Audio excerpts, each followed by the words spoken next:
One of the most important duties of any government is to keep its citizens safe. This is why the Home Secretary, Priti Patel, is right to say the IS bride Shamima Begum cannot come back to Britain. The campaign by her legal team to depict her as a victim and turn her into an object of sympathy is a gross distortion of the truth. This woman betrayed Britain, betrayed her fellow citizens, rejected the freedoms and comforts afforded to her by life in 21st century London. Instead, she chose to go and live in an Islamist, supremacist death cult that enslaves Yazidi women, beheads charity workers and shows utter contempt for the values of the Western world. The idea she is a helpless woman who had no responsibility for her actions is an insult to the victims of IS. It would be reckless to allow her back into Britain. How can we be sure she won't radicalise other women? And why should the taxpayer have to pay for MI5 to keep her under constant surveillance? She's made her jihadi bed, she can lie in it.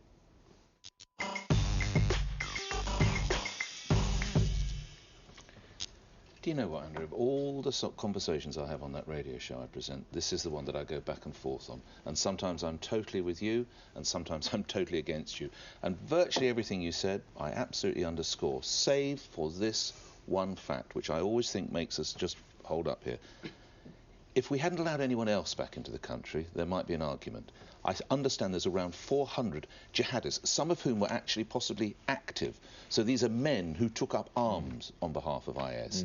If we're able to bring them back, and in some instances try to prosecute, and in some instances just go... And I know there's a cost involved, and I get it, and it seems faintly ridiculous. But if we can bring actual jihadists back, and we feel confident that we can protect our citizens, why, in the case of this woman, for whom I have little sympathy, save for the loss of her children, of course. I agree she was 15, but she knew where she was going. She's older now. I have no sympathy, but I cannot for the life of me see how we bring some back, but we can't bring her back. Well, it's a different administration now, frankly, with Boris Johnson and Priti Patel in the Home Office. But, Nick, the idea that she was an innocent over there is reports have come out of Syria saying she was in the morality police, enforcing the dress code, holding a machine gun, stitching suicide bombers into explosive vests so they, hang on, Nick, so they couldn't get out of them without detonating the explosions. And Europol, the EU agency, has said returning jihadis are a terrorist risk. I get it. I mean, these obviously just need to say these are all alleged, obviously, of what she did. But if we've allowed jihadists back, Andrew, why can't we allow the bride back? We shouldn't have allowed them back. No, by the way, I'm with you there, but we have. We shouldn't have allowed them back. We are where we are, not where we want to be. And the worrying thing is, where are they?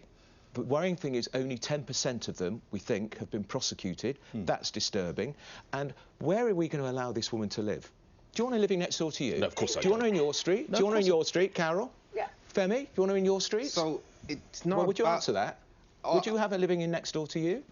Well, I want to know if she's done anything wrong. Do we have evidence of her actually committing any crimes? I think anybody who joins the Islamic State, which is a death cult, which murders and kills, and its whole ethos is to bring down the way of life of the West, they have committed a crime. And now, of course, you know the government has changed the law. If she'd gone out there now, she would face an automatic 10-year jail sentence. So she has committed crime, a lot of them. This isn't about who she is, this is about who we are.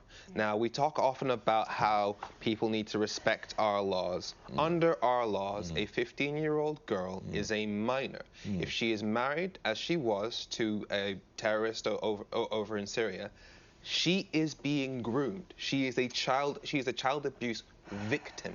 Now, for us, and the second issue is, do you think, regardless of how bad she is, let's say she's completely evil, do you think we as a country should be exporting our criminals to other countries? I do not want these criminals back in this country because I think they're a serious terrorist risk. So, they're a serious terrorist risk. This woman was part of a death cult. Let's just remind people what they did. They hacked men's heads off in the eyes of the world. They burned people alive.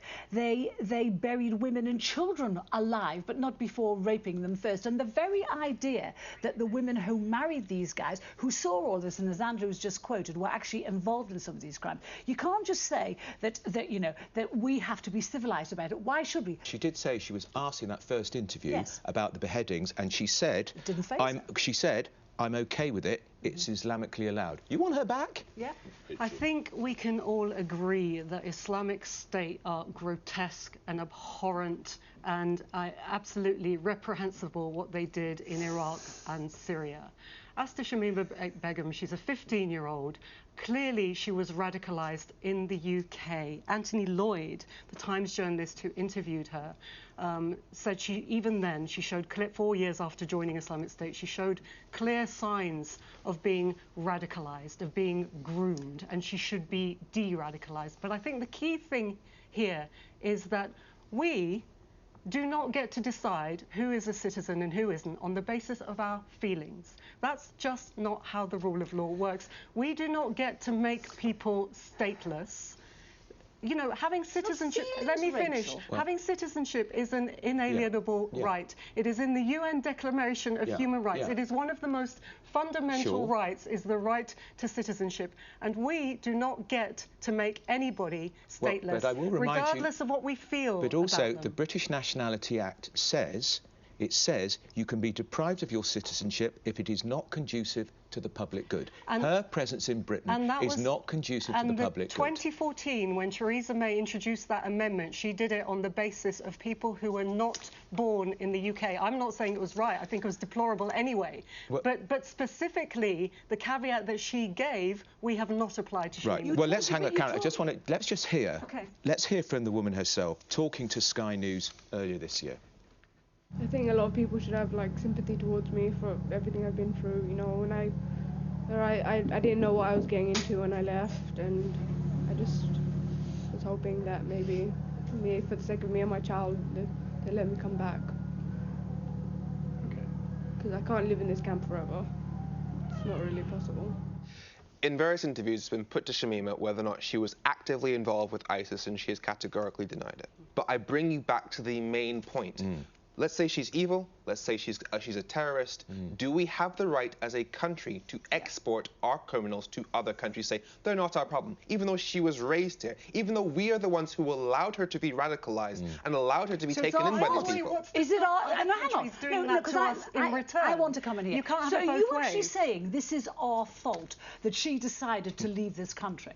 I'm saying that if it is our responsibility to ensure that vulnerable people are not exposed to terrorist propaganda. I just want to take a bridge as well on the grooming thing. Are you saying that because she was 15 years old, she didn't know the difference between right and wrong? She didn't know it was wrong to hack someone's head off. She didn't know it was wrong to burn someone who was going to be in a cage. I'm not going to put thoughts into her head, but the people who have interviewed her... And let me tell you... Let me finish, Carol. Okay, well, have said that she was radicalised. And listen, she is a British citizen. She is our responsibility in the same way that we would not want other countries you said that. to do that back to us. You talk about journalists who have interviewed them. Louise Callaghan from the Sunday Times interviewed a whole load of jihadi brides from Britain, and she said most of them were lying through their teeth when they said they had rejected ISIS. And our security services here already have said that when they come back, they are very likely to have been... They're very likely to still be radicalised. And more importantly, it's going to be very hard to gather evidence against them to bring a prosecution, because it's impossible to do. Rachel, one thing, and indeed Femi, you say she was a 15-year-old, she was only a 15-year-old. Hold on, there's a 16-year-old to whom the whole world is listening and have now forced me to go out in the pouring rain and recycle different bottles called Greta Thunberg, who apparently can influence the entire planet. So we can listen to one 16-year-old, but another 15-year-old is just some naive little kiddie who didn't know? I wonder. Here's an interesting stat. In this country, between 2017 and 18, we had 2,009 people under the age of 15 who had to go into an anti-terrorism programme in this country. These are kids of 14, 15, 13 who are radicalised here. So let's not pretend that they can't be, that they can't believe what they're doing and what they're saying. Nobody's pretending anything. This is coming from... Let's look at Dal Babu, actually, the former Chief Superintendent of the Metropolitan Police. Let's have a look at what he says. This young woman has been spectacularly foolish, and I've listened to the interviews, and I was shocked to hear, like everybody else, some of the things she was saying. But this was a 15-year-old child, and we have to remember that. She's lost 3 children. Three children have died while she's been out there, and we need to be looking at what our responsibility is. Do we dump people who we have concerns about on the rest of the world and leave them to fester and become radicalised and cause danger across the world, or do we take our responsibilities as a country? And I think that point about dumping people we have concerns about on the rest of the world is true in and of itself, but it's also about the values that we want to live by and the examples that we set around the world, which is equally important.